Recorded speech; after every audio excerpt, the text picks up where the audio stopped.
What is going on, you guys, my YouTube friends?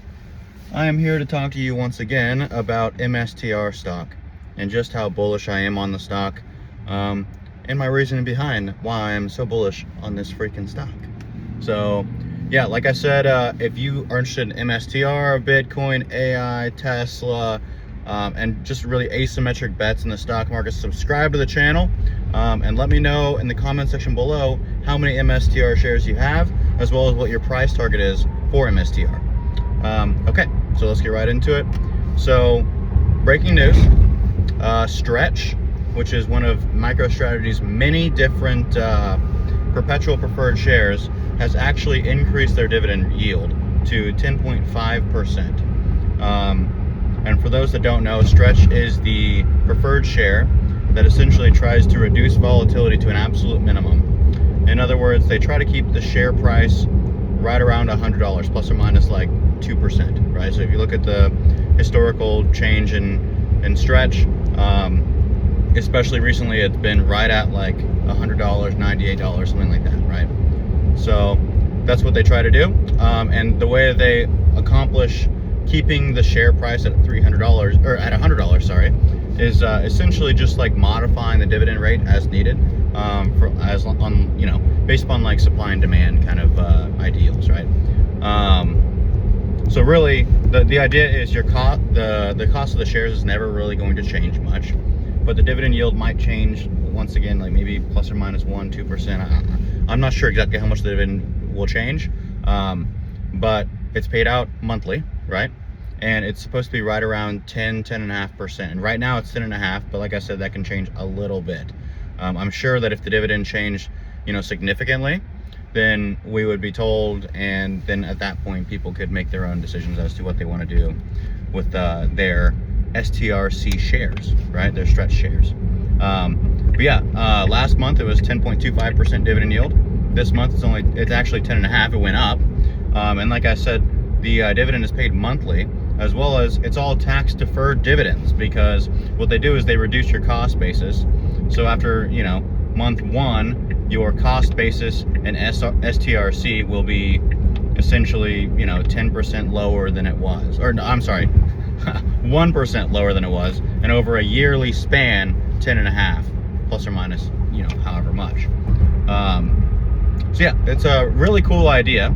And with that being said, I just wanted to tell everybody that I did switch over from my SoFi savings account. I took all that money, and in SoFi you can buy stocks, So I went ahead and purchased STRC shares, Stretch shares, with my savings account, right? Because the SoFi was only yielding me 3.8% on an annual basis, and this is yielding me 10.5%. Now, I've already told myself, just as like a risk-adjusted concern, that if Bitcoin goes down huge, let's say it goes down to like 60, 70K, if it gets halved, right, I'm probably going to sell the STRC, right, just so that I still have my emergency fund. At that point, nothing should happen as far as with my with the money that I have in STRC. That just because Bitcoin goes down and MSTR goes down does not mean that STRC will go down. It won't go down, right?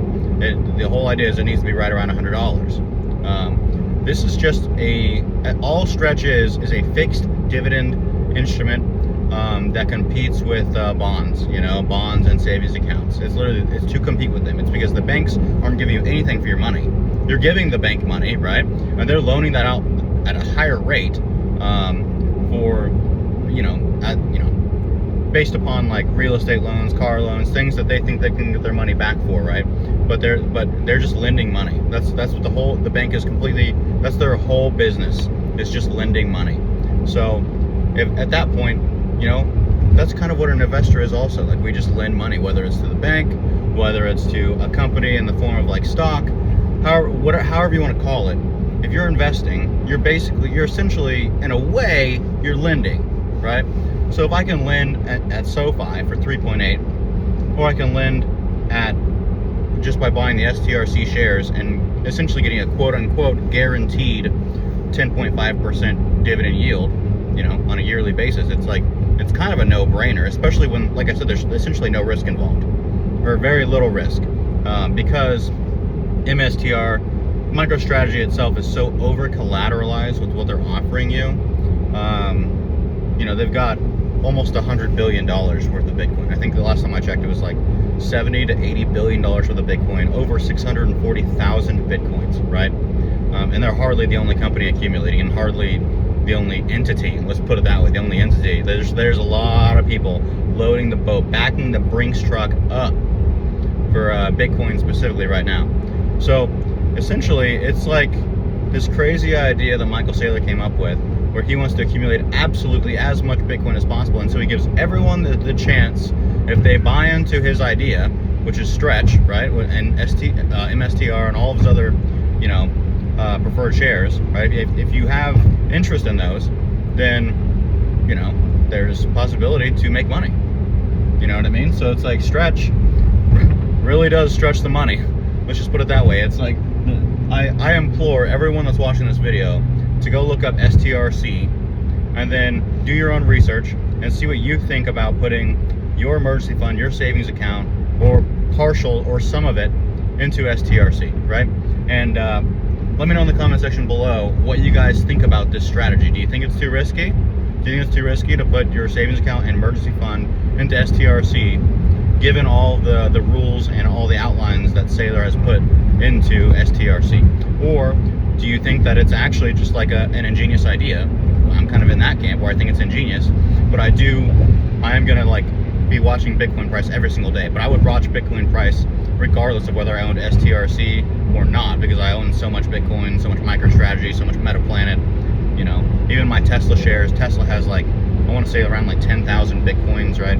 So it's like, yeah, it's just a very interesting. So if you have, let's say, $40,000, which seems like that's like the general like savings fund that most of like my engineer buddies, that's what they keep. They keep like 40K in like a savings account that gives them like a couple percent, you know?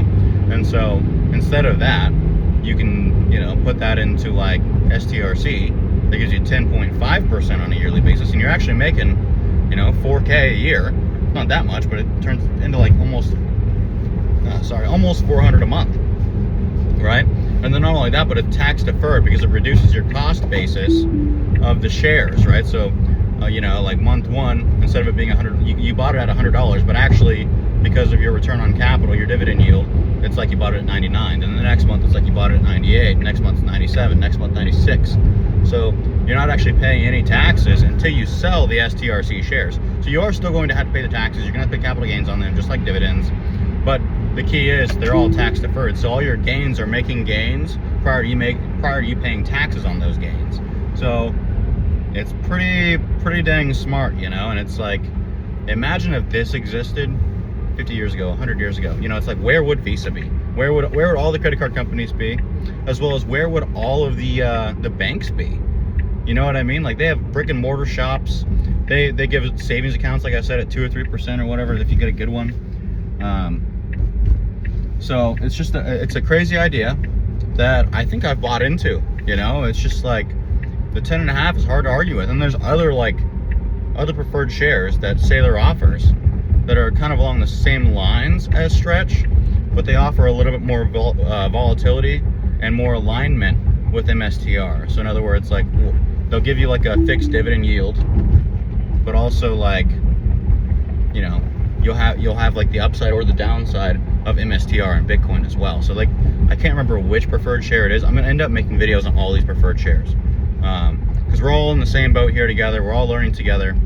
So I don't know every detail about them, but there's one perpetual preferred share right now that offers like a 13.5% annual dividend, as well as correlation to MSTR. So that's pretty wild, right? And it's not like pound for pound, penny for penny correlation to MSTR, but it's like, I want to say like 20% the upside or downside of MSTR. So it's like more volatile than, you know, Stretch, but less volatile than MSTR, and it offers a significant dividend yield. And so anyway, guys, these are like, he's got like 4 or 5 or 6 of these different perpetual preferred shares, right? And you know, we don't know when it's going to end as far as like how many more he creates. But the biggest deal is they're so heavily over collateralized that, like I said, I don't see any risk really in any of these perpetual preferred shares unless Bitcoin goes to like, don't quote me on this number, but like 20K, 10K, you know. If that happens, then you probably see some stuff coming out about how Saylor, you know, is changing some of these perpetual preferreds, you know, changing how MicroStrategy works, maybe even selling Bitcoin to try to cover some costs. I don't know. But like that would require such a drawdown, and at that point, like, who in their right mind isn't gonna be buying Bitcoin at 10 or 20K? The only thing that I really see as like an actually, you know, in 2025, it's Halloween, right? So I guess I should say this: Happy Halloween, guys. The only thing I see as an actual risk to Bitcoin is like quantum computing, right? And I think there's a lot of propaganda and a lot of scare tactics surrounding quantum computing, and not only that, but I think there's propaganda about the time frame as well, right? So I don't know when quantum computing is really going to become mainstream, and I don't know when it's going to actually be able to affect the Bitcoin mining process, right? The proof of work process. But until that happens, and like I said, I don't think it's going to be anytime soon, I'm a buyer and I'm a believer of Bitcoin, right? And I'm not even saying that quantum computing itself can actually destroy Bitcoin. I just see the headlines, and I've read a few news articles. I kind of see what Google's trying to do with DeepMind and quantum computing, you know, and it's just like, it's one of those things that it's like an uncertainty for me personally. So you guys can let me know down in the comment section what you guys think about quantum computing and what you guys think will be the impact on Bitcoin with respect to quantum. And that way we can all kind of try to learn something here. So yeah, I guess with that, guys, check out check out the least volatile preferred share that MicroStrategy offers, STRC. Let me know what you guys think. Let me know if you guys are going to put any money into it from your savings account due to the higher yield and dividend and all these things. So yeah, just let me know what you guys think. Let me know what your MSTR price targets are. Like I said, and if you made it this far, definitely subscribe to the channel. We talk about MSTR every single day on this channel, where I try to give you guys new news, breaking news, just cool new things that, you know, are aligned with MicroStrategy, because there's so much stuff involved with all these perpetual preferred shares and with their long-term thesis, bullish thesis on Bitcoin, as well as MicroStrategy itself. It's just too much to learn, I feel like, on your own, or we need like a community to actually like discuss all these things and look at the risk and reward and all these things. So like I said, if you're interested, definitely subscribe to the channel.